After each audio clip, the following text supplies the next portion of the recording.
अस्सलाम वालेकुम। वालेकुम सलाम। क्या हाल है जनाब, की बेच रहा जी? मैं बेच रहा कैंट्री कंपनी के मसाले, निमको वगैरह, सुपारियां, बिस्कुट, टाफियां, फ्रूट गल्ला। दिखाओ खा जरा को। वेख लो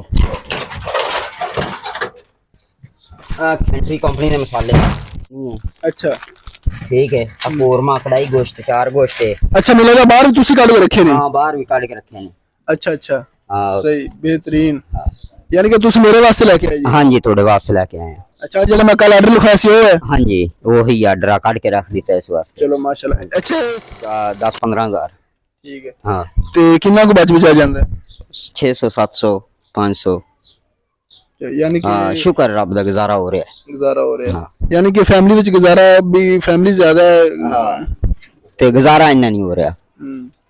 हुकूमत नूं चाहिए ना कुछ ना कुछ कर लेना, भी गरीब आवाम दे बारे सोचना। गरीब नूं अगे मारी जांदी हुकूमत, ठीक है। ये गरीब आवाम दे बारे सोच नहीं रही हुकूमत। जे अगर सोचदी ते फिर सी ना, सोच नहीं रही।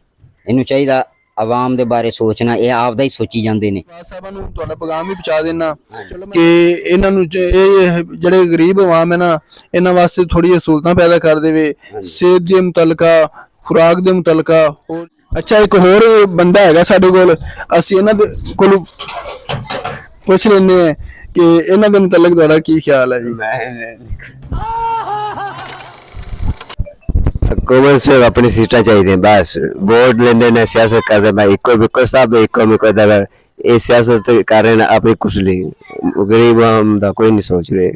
ये गरीब ने दलील कर रहे वोट ले लेने। मंदिर का घंटा है कि कोई भी आके बजा जाता है।